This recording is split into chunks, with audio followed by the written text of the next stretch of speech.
Hello friends, welcome back to my YouTube channel Study Media. आज मैं आपके लिए लेकर आई हूँ क्लास 8th विज्ञान की कार्यपुस्तिका का अध्याय 13 जिसका नाम है ध्वनि। पिछली वीडियो में मैंने आपको अध्याय 12 घर्षण करवाया था। अगर आप मेरे चैनल पर नए हैं और अभी तक आपने मेरे चैनल को सब्सक्राइब नहीं किया है तो प्लीज़ मेरे चैनल को सब्सक्राइब कर लें। मैंने अपने चैनल की प्लेलिस्ट बनाई हुई है, आप जिस भी लेसन को देखना चाहते हैं प्लेलिस्ट में जाके देख सकते हैं। तो चलिए अध्याय 13 शुरू करते हैं। गतिविधि 1, 2-3 मिनट के लिए चुपचाप आंखें बंद करके बैठ जाओ और आसपास के उत्पन्न ध्वनियों को सुनो। प्रश्न 1, तुम्हें कौन कौन सी ध्वनियाँ सुनाई दी? इसका उत्तर है सड़क पर चलती कार, मंदिर की घंटी, आइसक्रीम वाला, सब्जी वाले की आवाज़ आदि। दूसरा, इनके अलावा भी बहुत सी ध्वनियाँ तुम्हारे आसपास सुनाई देती हैं, अब उन सब की सूची बनाओ। इसका उत्तर है पंछियों की चहचहाहट, डीजे की आवाज़, बस का हॉर्न, पैरों के चलने की आवाज़ आदि। गतिविधि 2, स्कूल के घंटे को रस्सी से किसी ऐसी जगह लटकाओ जहां वह किसी दूसरी चीज़ से न टकराए। घंटे को हथौड़े से बजाओ।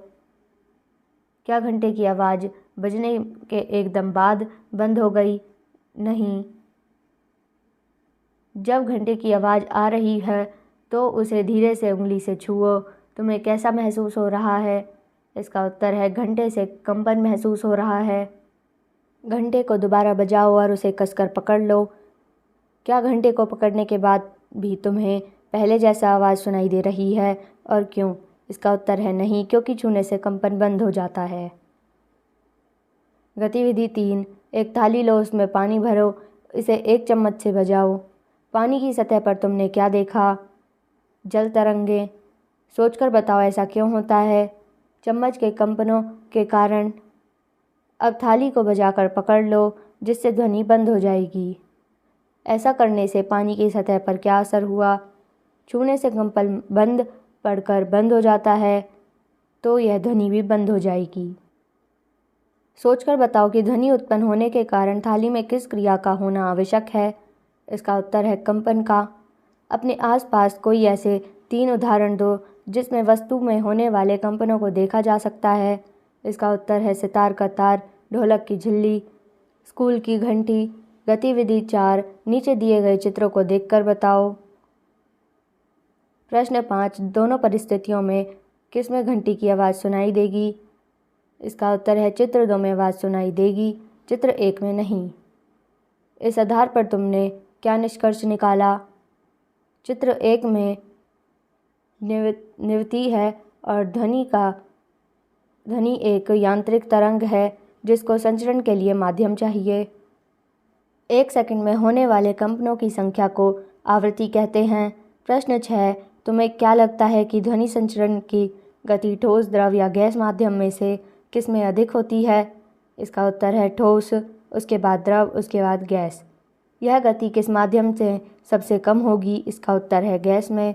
पता करो। प्रश्न 7, ट्रेन के बहुत दूर होने पर भी ट्रेन की पटरी पर कान लगाया जाता है तो हमें कुछ आवाज़ सुनाई देती है, ऐसा क्यों होता है? इसका उत्तर है क्योंकि ध्वनि ठोस में तेज़ी से चलती है तो पटरी में जल्दी पता चलता है। चमगादड़ के सामने कोई अवरोध आ जाए तो इसका पता उसे कैसे चलता है? इसका उत्तर है पराश्चर्य तरंगों के प्रयोग से। एसटीडी पीसीओ की दुकान पर टेलीफोन करने के लिए कांच का केबिन क्यों बना होता है? ताकि बाहर से कोई ध्वनि हमारे कानों में न पहुंचे। प्रश्न 8, नीचे कुछ ध्वनियाँ दी गई हैं, इन्हें तारत्व के आधार पर छांटकर सारणी में लिखो। ढोल की आवाज़, सीटी की आवाज़, पुरुष की आवाज़, महिलाओं की आवाज़, मच्छरों की भिनभिनाहट, बच्चों की आवाज़, ढोलक की आवाज़। उच्च या अधिक तारत्व की ध्वनि, सीटी की आवाज़, बच्चों, महिलाओं की आवाज़, मच्छरों की भिनभिनाहट। निम्न या कम तारत्व की ध्वनि, ढोल की आवाज़, पुरुषों की आवाज़, ढोलक की आवाज़। सही व गलत कथनों को छांटो तथा गलत कथनों को ठीक करके लिखो। पतली यानी उच्च तारत्व वाली ध्वनि का आयाम कम होता है। मोटी यानी निम्न तारत्व वाली ध्वनि का आयाम कम होता है, ये गलत है। अधिक तारत्व कंपन गति पर आधारित है, सही। आवर्तकाल अधिक को आयाम अधिक होता है, ये सही है। प्रश्न 9, अपने विद्यालय या घर के खाली कमरे में जाकर अपने दोस्त का नाम पुकारो। फिर किसी ऐसे कमरे में जाकर अपने दोस्त का नाम पुकारो जहाँ सामान भरा हो। पहला, खाली कमरे में आवाज़ गूंजती है, क्यों? इसका उत्तर है क्योंकि सामान ध्वनि को अवशेषित कर लेता है। खाली कमरे में आवाज़ दीवारों से टकराकर वापस आ जाती है। कोई दो ऐसे उदाहरण बताओ जब तुम्हें अपनी आवाज़ वापस सुनाई देती है। भवन से कुछ दूरी पर खड़े होकर जब आवाज़ लगाने से, कुएं में आवाज़ लगाने से। आसमान में बिजली की चमक पहले दिखाई देती है और बादलों में की गड़गड़ाहट की ध्वनि बाद में सुनाई देती है, क्यों? इसका उत्तर है क्योंकि प्रकाश की चाल ध्वनि की चाल से ज़्यादा है। प्रश्न 11, निम्न कथनों को पढ़कर सही या गलत का निशान लगाओ व गलत कथनों को ठीक करके लिखो। कंपन करती हुई वस्तु अपनी माध्य स्थिति के इधर उधर जिस अधिकतम दूरी को तय करती है उसे आवृत्ति कहते हैं। गलत। आयाम, एक दोलन पूरा करने के लिए गए समय को आयाम कहते हैं। गलत। आवर्तकाल, प्रति सेकंड होने वाले दोलनों की संख्या आवर्तकाल कहते हैं। गलत। आवृत्ति, कंपन की आवृत्ति जितनी अधिक होती है तारत उतना ही कम होता है। सही। ध्वनि के संरचन के लिए माध्यम की आवश्यकता नहीं होती है। गलत। होती है। प्रश्न 12, नीचे लिखे वाक्यों में रिक्त स्थान की पूर्ति करो। ध्वनि कंपन करती हुई वस्तु द्वारा उत्पन्न होती है। मनुष्य के कानों के लिए श्रव्यता की आवृत्तियों का परासर 20 हर्ट्ज से 20,000 हर्ट्ज होता है। कंपन का आयाम जितना अधिक होता है ध्वनि की प्रबलता उतनी ही अधिक होती है। आवृत्ति को हर्ट्ज में मापा जाता है।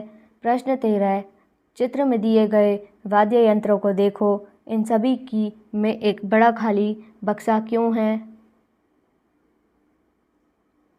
सितार, वीणा, तबला, हारमोनियम। इनमें बड़ा खाली बक्सा इसलिए आता है ताकि आवाज़ ज़्यादा आ सके। ध्वनि कंपन करती हुई वस्तु द्वारा उत्पन्न होती है। ऊपर दिए गए वाद्य यंत्रों को ध्यान से देखकर बताइए कि इन वस्तुओं के लिए किसके कंपन करने से ध्वनि उत्पन्न होती है। वीणा, तनित डोरी, तबला, तनित झिल्ली, ढोलक, तनित झिल्ली, हारमोनियम, तारों को दबाने से। गतिविधि 5, एक प्लास्टिक का बड़ा स्केल लो। चित्र 1 के अनुसार उसका एक सिरा अपने हाथ में दबाकर रखो और दूसरे सिरे पर उंगली द्वारा कंपन उत्पन्न करो। अब चित्र 2 के अनुसार स्केल को ज़्यादा हिस्सा अपने हाथ में दबा लो और स्केल के लंबाई को कम कर दो। अब इसके दूसरे सिरे पर पुनः उंगली द्वारा कंपन उत्पन्न करो। प्रश्न 14, तुमने क्या निष्कर्ष निकाला? लंबाई के साथ कंपन का आयाम बढ़ता है व लंबाई घटाने से साथ साथ आयाम कम होता है तथा आवृत्ति बढ़ती है।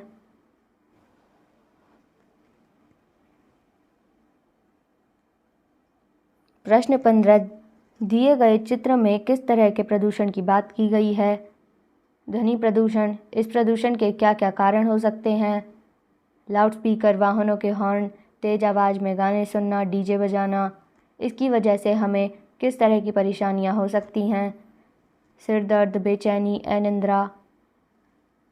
इनसे बचने के लिए कुछ उपाय सुझाओ। वाहनों में साइलेंसर का प्रयोग करके, सड़क के किनारे पेड़ लगाकर, उद्योगों व कारखानों को शहर तथा गांव से दूर स्थापित करने से। तो यहाँ पे वीडियो ख़त्म होती है। अगली वीडियो में मैं आपको अध्याय 14 विद्युत धारा के रासायनिक प्रभाव करवाऊँगी। ये वीडियो आपको कैसी लगी मुझे कमेंट करके ज़रूर बताएं। वीडियो को लाइक करें, शेयर करें और चैनल को सब्सक्राइब करना ना भूलें। Thank you.